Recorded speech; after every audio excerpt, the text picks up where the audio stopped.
Ladies and gentlemen, it is 11 o'clock in the night when I'm recording this video because I said I'll pop on. It's been over a week since I've been on doing YouTube videos, and we're going to put a few things clear and get it over and done with. Keith here from Command the Hoops. If this is your first time coming across the channel, please do like and subscribe. Everybody wants a new goalkeeper in the door.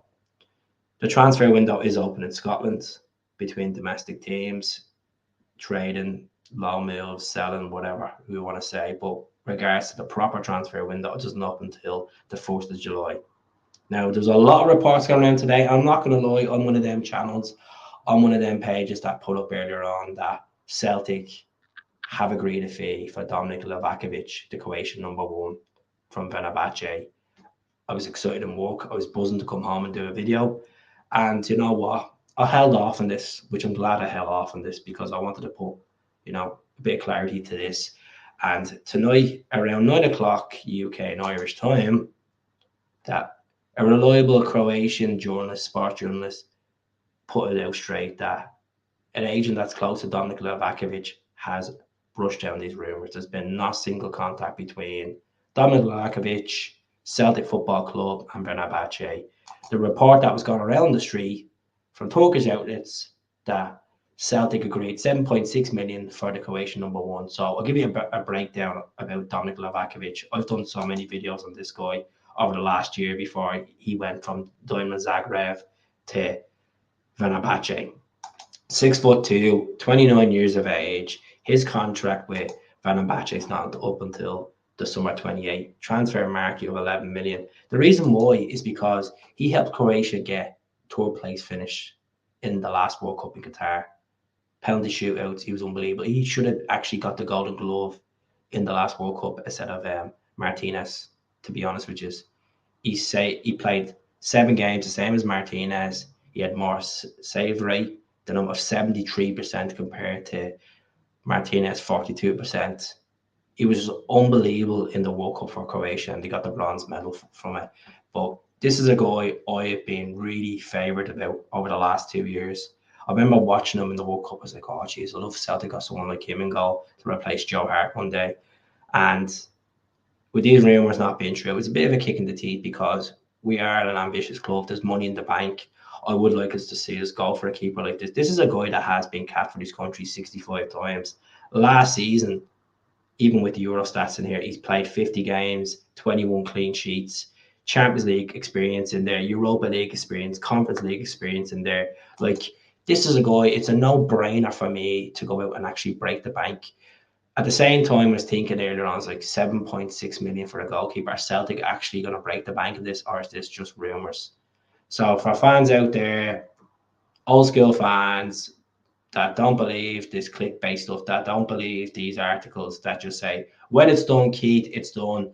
When it's officially done, when he's putting a jersey on and is presented at Lennoxtown or Celtic Park, is when I actually say, well, we've got our man, and that's it.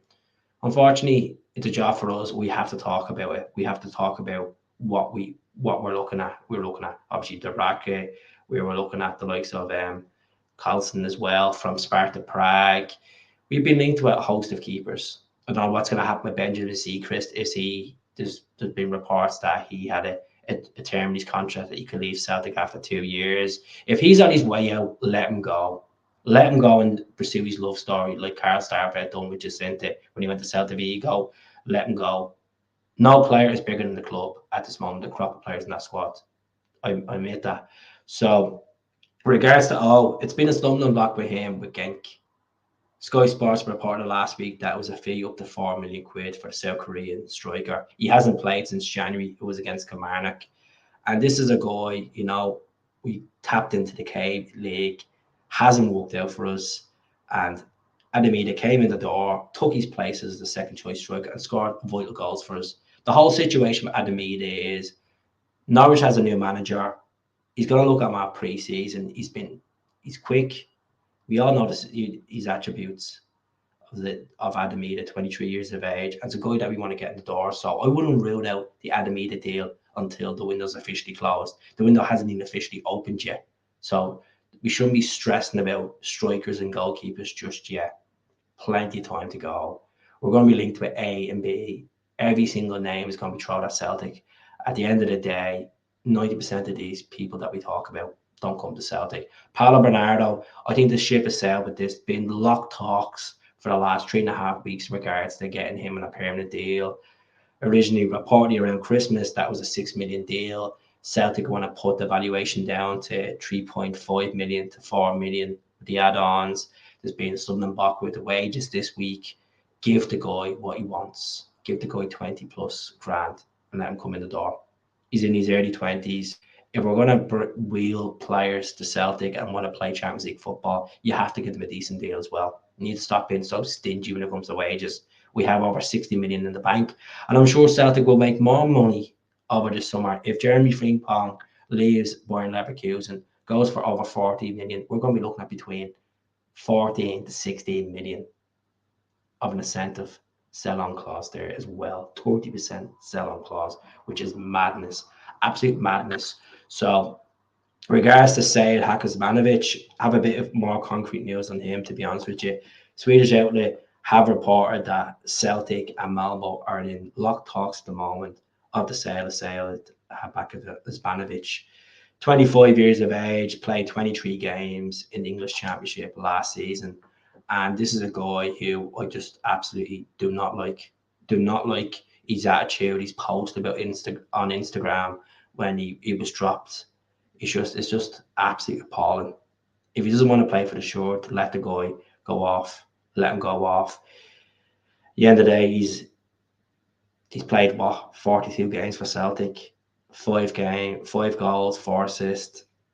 He did look like he had a nice right foot on him, good finesse finisher, but his attitude was appalling. Get him out the door with a lot of the players this summer. I said James McCarthy, Mikey Johnson, get all these cleared out.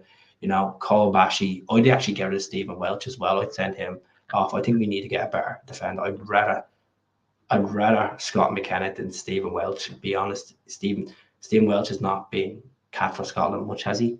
Not even a senior cap.